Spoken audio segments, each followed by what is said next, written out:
ছোট গ্রামে মেহের ও সাফু নামের দুই ভাই বোন বাস করে। মেহের পড়াশোনায় খুবই ভালো, কিন্তু সাফু পড়াশোনা তো করেই না, খেলাধুলা নিয়েই মগ্ন থাকে। একদিন মেহের বই নিয়ে পড়ছিল, পাশেই সাফু খেলছিল।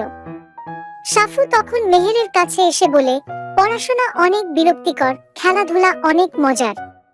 সেদিন রাতে মেহের সাফুকে ডেকে বলল, চলো মজার খেলা খেলি। সাফু খেলার কথা শুনে তো সাথে সাথেই রাজি হয়ে গেল। তারপর মেহের সাফুকে নিয়ে একটা বই পড়তে শুরু করলো। বইটির নাম ছিল কল্পনার রাজ্যে একদিন।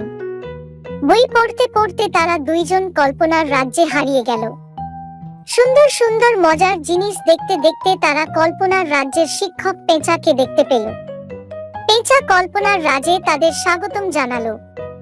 তারপর তাদের তিনটি চ্যালেঞ্জের কথা বলল। এক চ্যালেঞ্জ একটি ধাঁধা, এটি পারলে তারা পরবর্তী ধাপে যেতে পারবে।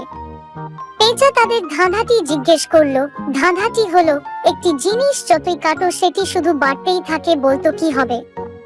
মেহের কিছুক্ষণ ভেবে উত্তর দিল, উত্তরটি হলো গর্ত। পেঁচা তাদের উত্তর শুনে খুবই খুশি হলো এবং তাদের জন্য পরবর্তী দরজা খুলে গেল। সেখানে ঢুকেই মেয়ের সাফু দেখতে পেল অঙ্কের মেলা। দ্বিতীয় চ্যালেঞ্জ হল তাদের অঙ্ক মিলাতে হবে। মেহের ছাপুকে অঙ্ক মিলাতে সাহায্য করলো। সাফু অঙ্কের মজা বুঝতে পেরে খুবই খুশি হলো। তারপর তারা দ্বিতীয় চ্যালেঞ্জ অতিক্রম করে তৃতীয় দরজায় প্রবেশ করলো। এখানে তারা একটা পাজেলের ভিতর ঢুকে পড়ল। পাজেলটি সমাধান করার জন্য পাজেলের ভিতর বিভিন্ন চিহ্ন দিয়ে দিক নির্দেশ করা ছিল। মেহের সাফুকে বিভিন্ন চিহ্নের ব্যবহার শিখিয়ে পথ চলতে সাহায্য করতে লাগলো।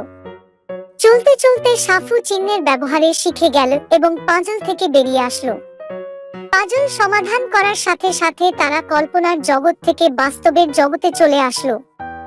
এভাবেই মেহের সাফুকে পড়ার মজাটা বুঝিয়ে দিল। এরপর থেকে সাফু পড়াশোনা করে নতুন নতুন জিনিস শিখতে লাগলো। এখন সাফু জ্ঞানের রাজ্যে বিচরণ করতে শিখে গেছে।